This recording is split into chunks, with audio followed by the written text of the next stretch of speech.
Hey everyone, I'm Inouye and this is Divita, and together we're Mind Body Vault. Today we're going to show you how to tack up a vaulting horse. Exactly, so we're going to get into the tack room here. We thought it'd be interesting to show you guys some of the main differences that you're going to see in equestrian vaulting tack. So we're going to start off with our foam here. We'll show you later, that's going to add some support for the withers. Surcingle. You may have seen a surcingle. This is what one style looks like. The bridle. Use a bridle just like any other sport. Leader. Lunge line, we're going to show you some of the differences. This is going to serve basically as a rein on that 10-meter circle. Pad. And our pad, a little bit thicker than what you might see in the other disciplines. All right, so I got the whip and the pull wraps. Let's go ahead and go to the horse to tack up.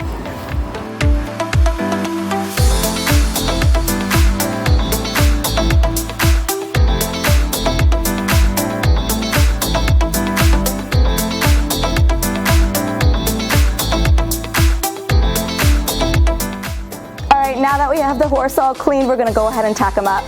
So the first item we're gonna show you guys is the pad. So this might be a little bit more sturdy than you're used to perhaps with other disciplines. It's allowed to be up to 4 centimeters thick, and often you'll see people will slide a bit of a gel pad underneath that. It's gonna be made of a material that conforms to the horse's back, and it's just gonna protect them from any external impact that the vaulter might have. Right, and then the next one is our foam. So this provides a little bit more of stability for the surcingle. So oftentimes you'll find a cutout for the surcingle so that it doesn't slide back and forth. It also provides a bit more support for the surcingle as well, so at the withers.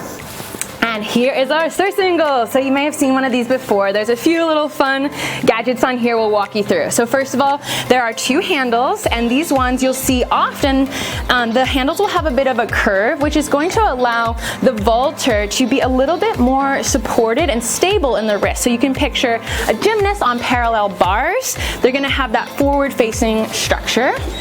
Often there will be a little bit of an extra loop in the center. We're gonna come on down here to the side rein. Some side reins are gonna have a donut shape, which just allows for a little bit more of a softness on the horse's mouth.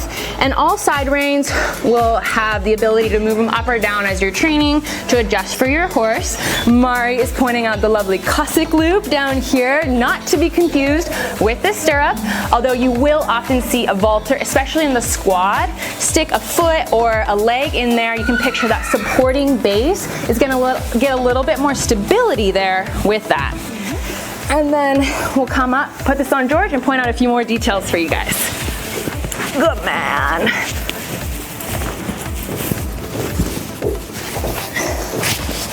All right, we've got George almost tacked up now. Mari's gonna go ahead to the other side so we can get the girth on here. So much like in many saddles, you'll have that girth. It can be different widths, and sometimes you'll put a little bit of padding under that just to keep it comfortable for them in there. Once Mari comes around here, we're going to tell you a little bit more about what it is you see. Back pad. So the back pad is mandatory to be made out of material that will conform to the horse's back to lessen any impact that the vaulter may have. It is also required to be a maximum of 1.1 meters and a maximum of 30 centimeters in front of that surcingle. And you're going to see a little bit of variance too. For example, here in the back, this is a nice corner. You might see that tapered a bit or even rounded. And sometimes you'll see foams or pads that have more or less structure. Some of the pads are gonna have a little bit of carbon fiber in them. It all just depends on the preference and what really suits the horse the best. All right, so next up, we're gonna be putting our leg wraps on. Of course, you can use boots or have the option of using nothing at all. But of course, the leg wraps or the boots just provide a bit more stability for the horse as an athlete.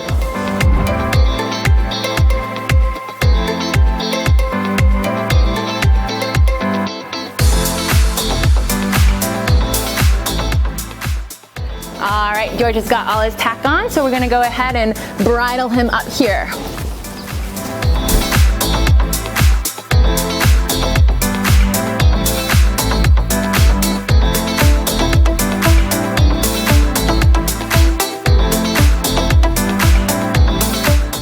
All right, and finally we have the lunge line, and that's going to be connected to the inner ring of the snaffle bit. And the lunge line acts much like a rein, but much longer. It's the communication between the lunger and the horse.